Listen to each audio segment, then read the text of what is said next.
नमस्कार, मैं नासिर हुसैन और आप देख रहे हैं किसान तक। हम आए हैं institute Himalayan bio resource technology, Palampur, Himachal Pradesh में। दोस्तों, जैसा कि आप जानते हैं कि पॉलीथीन जो है यानी प्लास्टिक, वो एक हमारे देश में बड़ी समस्या है। अगर ये ज़मीन में, मिट्टी में मिल जाती है तो मिट्टी की उर्वरा शक्ति को कमज़ोर करती है, प्रदूषित करती है। पानी में मिल जाए तो वहाँ प्रदूषण फैलाती है, और अगर हमारे ड्रेनेज सिस्टम में शामिल हो जाए तो उसको ब्लॉक करती है। इसके अलावा एनिमल्स के साथ भी इससे जोड़ के एक परेशानी देखी जा सकती है कि जब गाय इधर उधर कुछ चारा खाने की कोशिश करती हैं तो बहुत सारे लोग पॉलीथीन में कुछ खाने की चीज़ें पैक करके यहाँ वहाँ फेंक देते हैं, जिसको गाय पॉलीथीन को खाना समेत खा लेती है, तो वहाँ भी उसको बड़ी परेशानी उठानी पड़ती हैं। इसके अलावा भी पॉलीथीन के चलते बहुत सारी परेशानियाँ और कई तरह का प्रदूषण सामने आ रहा है। लेकिन अच्छी बात यह है कि जो इंस्टीट्यूट है IHBT, उसके साइंटिस्ट डॉक्टर धर्म सिंह जी हमारे साथ मौजूद हैं। इन्होंने एक बायोप्लास्टिक पर काम किया है, बायोप्लास्टिक को तैयार किया है, जो कि अगर इस्तेमाल के बाद कहीं भी फेंक दी जाए तो वो 3 महीने में खुद ब खुद नष्ट हो जाती है। तो ये बायोप्लास्टिक क्या है, किस तरह से तैयार की गई है, और कैसे ये जो बाज़ार में पॉलीथीन है, जो पैकिंग मटेरियल का एक बहुत बड़ा हिस्सा है और दूसरी चीज़ों में भी इस्तेमाल की जाती है, इससे हमें छुटकारा मिल सकता है। इस बारे में हम बात करते हैं डॉक्टर धर्म से। डॉक्टर धर्म, बायोप्लास्टिक क्या है, ये कैसे बनती है? Thank you Nasir ji. Bioplastic basically ये प्लास्टिक का ही रूप है जिसको हम बायो मीन्स बायोलॉजिकल सोर्स से, और हमने जो निकाला हुआ इसको, ये एक बैक्टीरिया से निकाला, और ये बैक्टीरिया हमने हिमालय के ग्लेशियर से इसको डिस्कवर किया हुआ।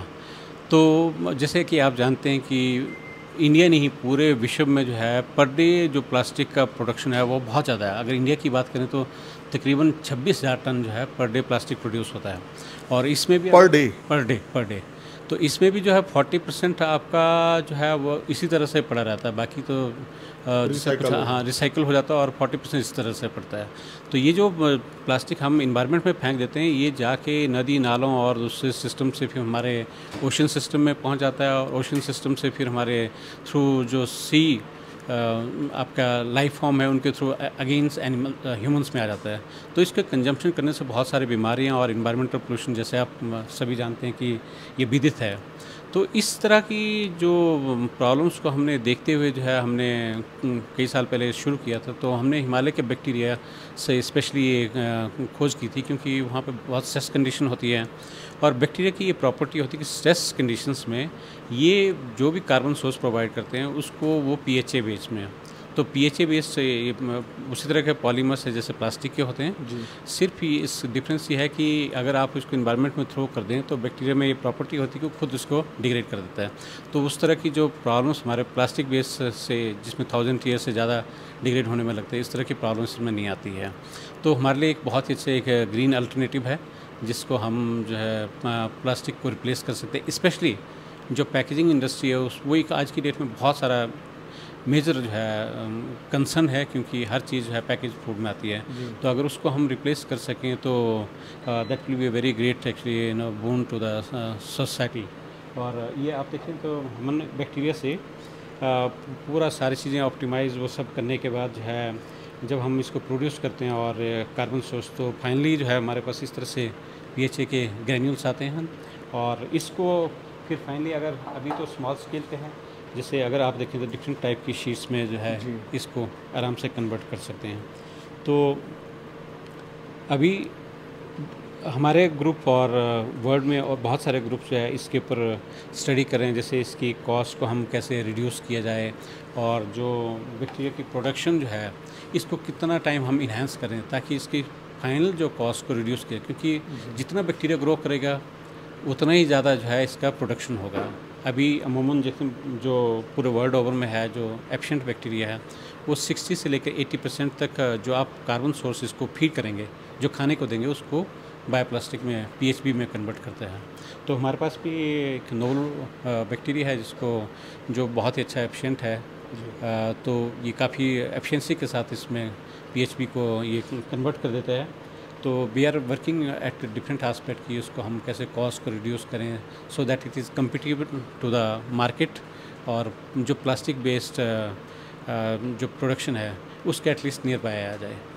इसकी अगर मजबूती की बात करें तो जो नॉर्मल प्लास्टिक बाज़ार में है और ये बायो प्लास्टिक है, तो मजबूती कैसी है? मजबूती का देखो डिफरेंट एस्पेक्ट, क्योंकि जो बाज़ार में प्लास्टिक है उसमें आप देखेंगे कैन भी होते हैं, दूसरे टाइप के होते हैं जिसमें स्ट्रॉन्ग, और वो डिपेंड करेगा आप किस तरह के पॉलीमर्स जो है आप यूज़ करते हैं। जो पीएचपी है, ये पीएचए बेस्ड माइक्रोबियल सोर्स से प्लास्टिक है, इसका मोस्टली अभी application is more stable for the packaging application जो है। पर बहुत सारे ग्रुप इसमें भी वर्कआउट कर रहे हैं कि जैसे पीएचपी बेस्ड पॉलीहाइड्रोक्सीब्यूटारेट बोलते हैं, इसमें हम क्या क्या चीज़ ऐड करें ताकि इसकी स्ट्रेंथ और जो है ना और डिफरेंट एप्लीकेशंस के लिए भी इसको यूज़ कर सकें, क्योंकि कार्बन चेन की लेंथ होती है। तो जो पीएचपी 4 कार्बन ब्यूटारेट कंपाउंड है, तो उस बेस्ड है, तो इसमें और कुछ एडिशन करते हैं, इनकी स्ट्रेंथ वगैरह इन्हेंस की जा सकती है। तो वो बहुत सारे ग्रुप इस पर भी काम कर रहे हैं। और अभी जैसा ये पैकेजिंग के लिए बेस्ट। जैसा आपने बताया कि 3 महीने बाद ये खुद से नष्ट हो जाती है, अगर हम इसको फेंक देते हैं तो 3 महीने में ये नष्ट हो जाएगी।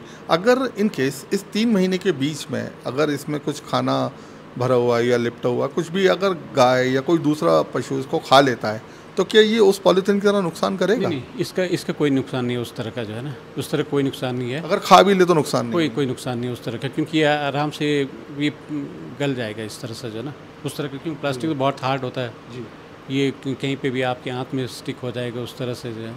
तो इसको अगर करें तो इसमें आराम से उस तरह की कोई इशू नहीं है इसमें, जो है ना। तो क्या दुनिया के किसी और दूसरे देशों में भी इसका इस्तेमाल किया जा रहा है? यूरोपियन कंट्री में एक राइलस्टोनी करके बैक्टीरिया है जिसको ये इससे पीएचबी प्रोड्यूस कर रहे हैं, वहाँ पे इसका कर रहे हैं लोग यूज़, क्योंकि यूरोपियन आप जानते हैं बहुत सारे हेल्थ कॉन्शियस होते हैं और वहाँ पे गवर्नमेंट भी प्रमोट करती है। जैसे इंडियन सिस्टम में हमारे पास जो प्लास्टिक बेस्ड पेट्रोलियम बेस्ड से मोस्टली प्लास्टिक आता है, तो गवर्नमेंट उसमें सब्सिडी देती है, टैक्सेशन नहीं लगती, क्योंकि बेस्ड प्रोडक्ट है इसलिए वो बहुत सारा चीप है।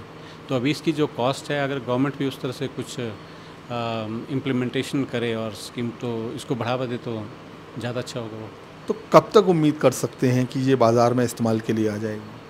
वैसे कहना तो डिफ़िकल्ट है, क्योंकि research is still going on, जो है ना, और इसमें डिफरेंट पैरामीटर्स को ऑप्टिमाइज करने के बाद इसका फाइनली जो है उसके टेस्टिंग वगैरह, but we are still continuously working on the upscaling aspect, जो है ना। लेकिन ये कह सकते हैं कि ये जो बाज़ार में पॉलीथीन इस वक्त मौजूद है, जो प्लास्टिक है पैकेजिंग के लिए और दूसरी चीज़ों के लिए भी कैरी करने के लिए, जैसे बाज़ार में, तो ये उसका एक बहुत शानदार विकल्प, विकल्प हो सकता है, यस, जिससे हम प्रदूषण को भी रोक सकेंगे। क्योंकि प्रदूषण का आप देखें, क्योंकि ये बायोलॉजिकल सोर्स से है, ओके, तो बायोलॉजिकल सोर्स है, तो इसमें उस तरह का कुछ नहीं, सिंथेटिक नहीं है कि आपने निकाला और जो है ना, तो ये तो अभी जो लागत वाली बात आप कह रहे हैं कि इसकी लागत उसके मुकाबले ज़्यादा आ रही है, तो उसके लिए क्या कुछ काम चल रहा है या गवर्नमेंट के साथ बातचीत? लागत देखो, जैसे इसकी है ये 3 से 5 गुना अभी जो पेट्रोलियम बेस्ड प्लास्टिक से ज़्यादा है। तो अभी हम लोग देख रहे हैं कि सेल्स को कितना ज़्यादा और अच्छी उसकी डेंसिटी बढ़ा सकते हैं, क्योंकि जितना ज़्यादा मल्टीप्लाई करेंगे उतना ही ज़्यादा जो है वो बायोप्लास्टिक प्रोड्यूस करेगा। नॉर्मली जैसे बैक्टीरिया जो है, जो आप इसको फीड करते हैं, खाने को देंगे, उसका 60 to 80% वो बायोप्लास्टिक में कन्वर्ट करता है। तो जितना ही सेल्स को हम मल्टीप्लाई करेंगे, एक फॉर एग्जाम्पल 1 लीटर में अगर हम उसके डेंसिटी बढ़ाएंगे, तो उसी रेशियो के हिसाब से बायोप्लास्टिक भी प्रोड्यूस होगा। तो ये एक अपस्केलिंग एस्पेक्ट है जिस पे हम काम कर रहे हैं। तो जितना वो एक कम्पिटिटिव और इकोनॉमिक लेवल पे लाने की कोशिश कर रहे हैं। Let's see actually how much we can do actually. नहीं, बिल्कुल, हमारी शुभकामनाएं आप लोगों के साथ हैं और उम्मीद करते हैं कि जल्दी आप बाज़ार में पॉलीथीन के विकल्प के रूप में इसको पेश करेंगे, जिससे कि हम अपने वातावरण को भी प्रदूषित होने से बचा सकें।